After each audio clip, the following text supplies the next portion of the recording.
Gue kayak kebangun tuh kayak mulut tuh itu kayak ada makanan, kayak ada sesuatu gitu. Kayak darah gitu pas gue ambil tuh kayak darah gimana sih? Kalau perempuan tuh kalau halangan gitu darah kayak. Gue penasaran kan, itu gue ambil, itu gue lihat, gue tempelin ke tembok, itu darah itu. Ambil gitu kayak banyak gitu, tapi bukan muntahan. Jadi kayak lendir-lendir bulat-bulatnya gitu. Gue coret-coret ke tembok, terus gue pegang kepala gue lengket semua, itu darah dari kepala sampai ujung kaki itu darah semua.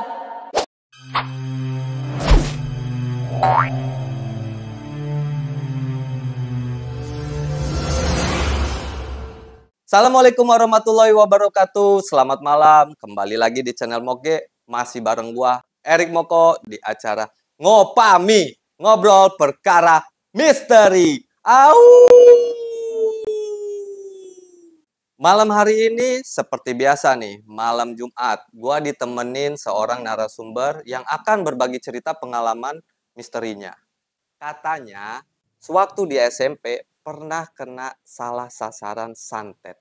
Seperti apa ceritanya? Yuk kita panggil aja. Tapi jangan lupa terus dukung kami dengan cara subscribe, like, and comment.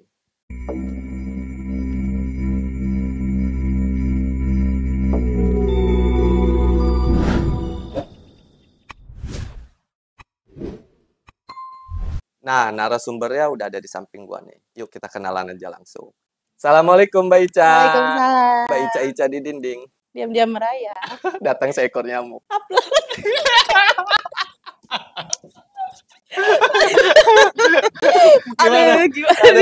Gimana kabar Mbak Ica? Alhamdulillah baik. Baik, sehat semua ya, keluarga, sehat, anak. Kerjaan sehat. Lancar, alhamdulillah. Sekarang aktivitasnya apa ini, Mbak Ica? Masih pekerja jalanan, di retail. Iya, jadi kan setiap hari emang. Oh, marketing. Iya, bukan retail gitu. Jadi retail. kayak semacam sales gitu, tapi kerjanya di lapangan full. Tiap Indomaret. Lapangan bola atau lapangan tenis nih? Bulu tangkis. Oh, bercanda ya Mbak Ica ya. Iya. Oke Mbak Ica, ini katanya Mbak Ica nih punya pengalaman misteri nih. Seperti apa sih ceritanya nih Mbak? Jadi gini, sekitar umur 12-13 tahun pas gue beranjak SMP lah kelas 1. Setiap malam tuh selama 1 minggu tuh kayak gue tuh ngedenger suara-suara yang jatuh gitu dari genteng gitu. Dan gue nggak tahu itu apa, mau nengok pun, mau ngeliat pun takut kan ya. Mau cerita juga belum berani gitu. Jadi kayak kebangun, ada yang jatuh gitu. Terus gue lanjutin tidur gitu selama seminggu tuh. Tapi nggak make sure, maksudnya nggak cross check. Enggak, takut gue, makanya lanjut tidur. Terus hari berikutnya gitu lagi, begitu lagi, sering tuh. Dan pas malam Jumat berikutnya, ceritanya gue tuh nonton horor gitu ya, sama keluarga tuh. Kan biasa zaman dulu kan ada film-film horor kayak Uka-Uka segala macem, uji nyali gitu kan. Gue tuh ngerasa kayak ada suara-suara musik gitu, musik kayak gamelan-gamelan gitu, musik-musik Jawa gitu kan. Cuman waktu itu karena gue mikirnya mungkin itu orang nyetel lagu gitu kan, nggak gue hirauin tuh. Tidur tuh udah nggak ada kejadian apa-apa lagi. Nah pas malam Jumat berikutnya, setelah kejadian-kejadian yang kayak ada jatuh-jatuh dari genteng gitu ya, terus suara-suara gamelan-gamelan gitu yang kayak wayang-wayang gitu, pas malam Jumat itunya gue ngedenger lagi, cuman lebih jelas, lebih kayak kenceng deket-deket rumah aja gitu. Kan kebetulan rumah gue tuh sampingnya tuh kebun gitu ya, bukan samping kamar gue tuh sampingnya tuh kebun kayak banyak pohon-pohon sama rumput-rumputan yang tinggi-tinggi gitu. Nah di samping rumah sebelah sananya itu kuburan. Nah pas itunya tuh suara gamelan itu kenceng banget. Jadi kayak deket lah gitu di deket kamar samping kamar gitu tuh. Penasaran dong gue. Jadi sama kejadian-kejadian yang kemarin kepo lah. Pas gue coba ngintip, tadinya mau ngebangunin nenek tuh, gue bangunin kan, mau sama-sama ngintip lah, gue takut dong. Kata gue kasihan lah, udah gue sendiri aja, gue coba ngecek. Pas gue ngecek, gue coba buka jendela tuh, hordeng tuh, ya itu persis banget di samping jendela. Jadi kayak apa ya, kayak emang tahu gitu tuh, gue tuh pas pasti mau ngeliat gitu tuh. Iya. Jadi bener-bener di depan kaca Aduh. itu ada perempuan kayak sinden gitu, pakai kebaya, terus dikonde gitu. Terus belakangnya itu ada cowok-cowoknya gitu pakai samping doang, nggak pakai baju, bawa-bawa gamelan gitu, kayak musik-musik Jawa gitu. Terus pas gue lihat dia tuh senyum gitu ke gue itu. Terus? Parno dong, langsung gue tutup aja hordengnya, tutup. Gue coba tidur lagi, itu suaranya langsung hilang. Begitu gue tutup hordeng, suaranya langsung hilang. Suaranya langsung hilang, langsung nggak ada gitu. Terus gue coba tidur kan, gue coba tidurin nih, mau ngebangunin nenek gue juga kasihan. Ntar lah gue ceritainnya besok pagi gitu, pikir gue. Gue tidur ayam awalnya tuh, akhirnya pules lah gitu ya. Terus gue tuh kayak ngerasa ngimpi lagi makan sesuatu gitu, kayak ngimpi lagi makan gitu. Pas ya. Tidur itu. Pas tidur, cuman kok gue kayak ngunyah beneran gitu kan. Kayak gue kayak ngunyah beneran gitu, antara mimpi sama sadar. Cuman pas gue buka mata, kata gue bukan mimpi kan, tapi di mulut gue tuh kayak ada sesuatu gitu tuh, kayak emang lagi makan. Gue penasaran, gue ambil kan. Pas gue ambil tuh kayak, tau nggak, lendir-lendiran darah, kayak orang halangan lah, perempuan mah ya. Kan suka ada darah gitu kayak ati. Kata gue, kok bisa gitu, padahal gue nggak makan, maksudnya gue nggak makan apa-apa gitu, tiba-tiba di mulut itu ada darah itu sampai gue tempelin di tembok. Itu darah, itu beneran darah, masih ada sampai sekarang. Itu awalnya lu ngerasa kayak lu lagi mimpi itu ya, lu lagi ngunyah. Lagi ngunyah, mimpi kayak lagi ngunyah. Ternyata asli gua ngunyah, cuman kayak apa sih, di mulut tuh kayak ada penuh gitu. Penuh sesuatu lah ya. Pas gue ambil ya itu darah, ternyata kayak ati gitu. Cuman gumpalan-gumpalan darah doang. Terus gue panik dong, gue tempelin ke tembok beneran darah. Pas gue langsung pegang kepala gue tuh lengket semua, darah semua. Jadi dari ujung rambut sampai kaki itu darah semua. Itu. Iya. Muka segala macam. Semua. Hidung keluar. Tapi gue gak ngerasa sakit. Gak ada sakit-sakitnya. Maksudnya gue cek gitu ya, ada luka enggak gue tuh, enggak ada.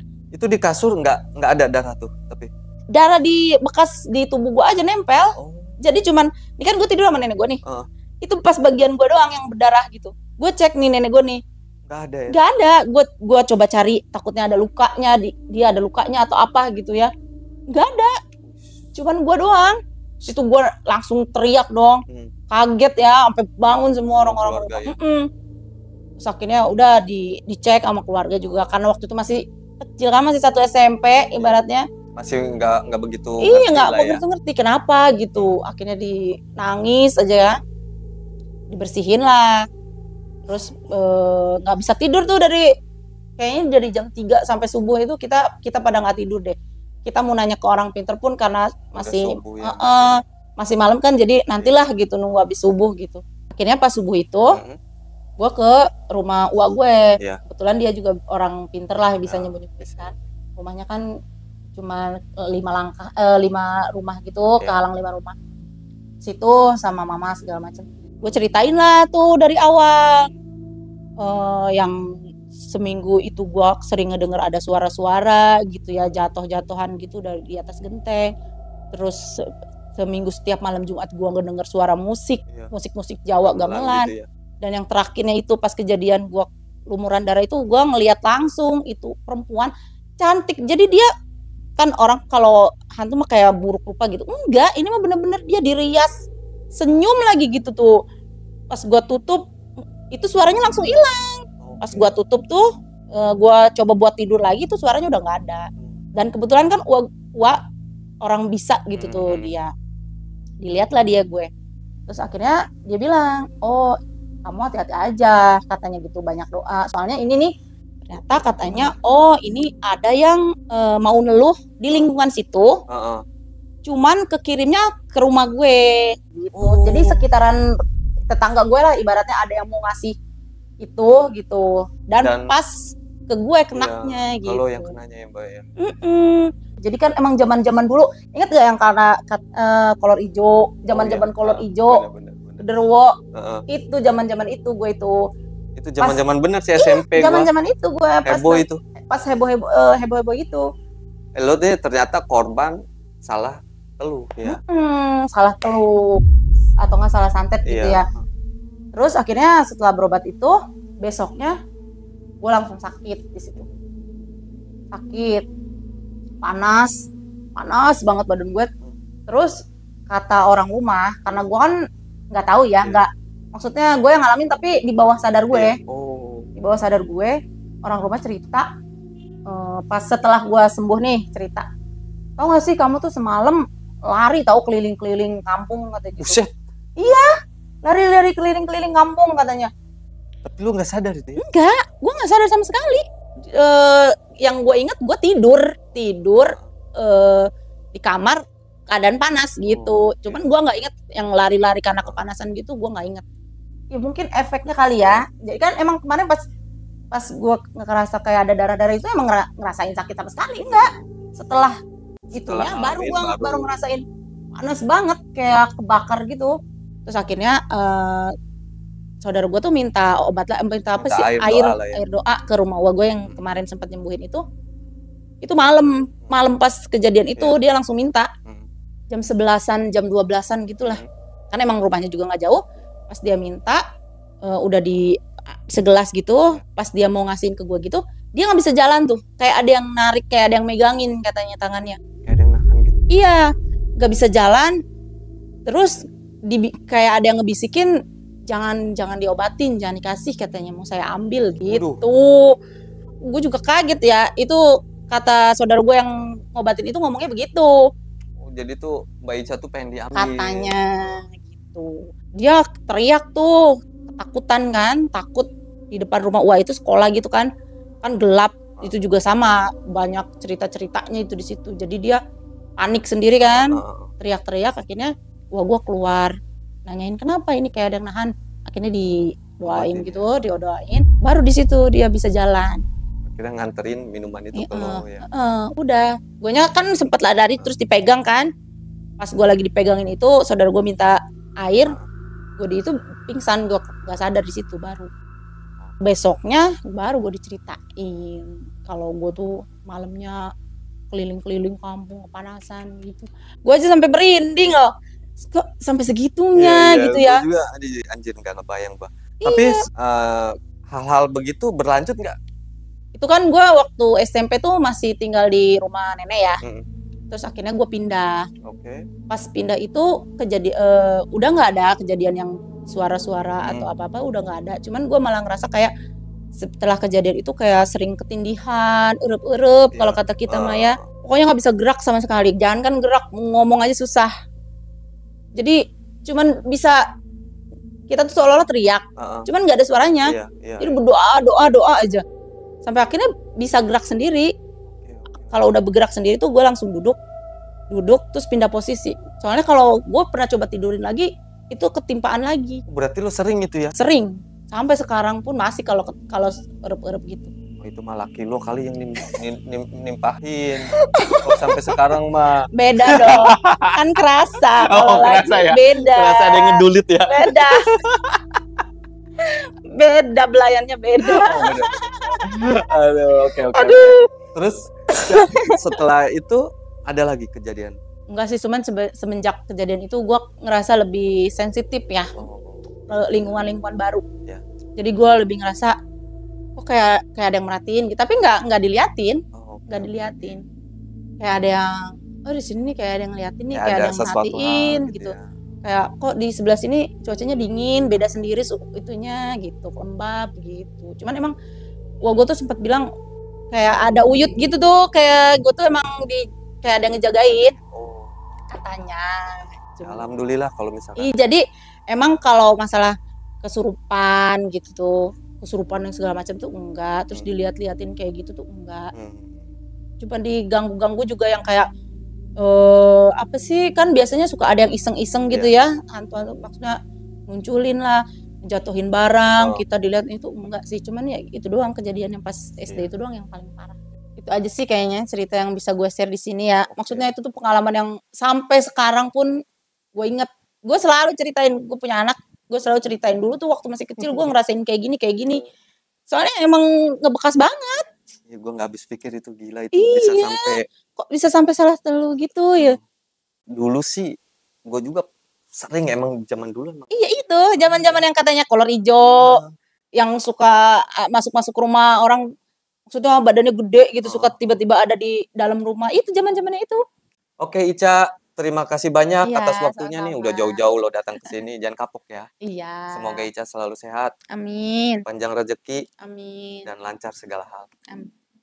Oke teman-teman, mungkin itu aja cerita malam hari ini. Ternyata Ica ini mengalami korban salah santet ataupun teluh. Gua bahkan nggak habis pikir ya, sampai dia ngerasa ngimpi, tapi ternyata kenyataan gitu kan. Dia lagi ngunyah sesuatu hal gitu kan, dan berlumuran darah. Tapi memang sih dari zaman dulu sampai sekarang bahkan santet itu masih ada, gitu kan. Dan mungkin nggak akan pernah hilang. Kayaknya. Oke teman-teman, sampai di sini aja cerita malam hari ini. Sampai ketemu lagi di malam berikutnya di cerita yang lebih serem lagi.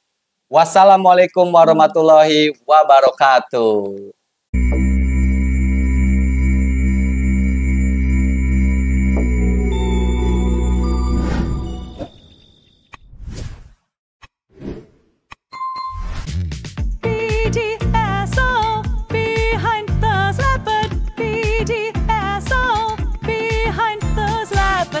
Assalamualaikum Mbak Ica. Waalaikumsalam. Mbak Ica di dinding. Diam-diam merayap. Datang seekor nyamuk.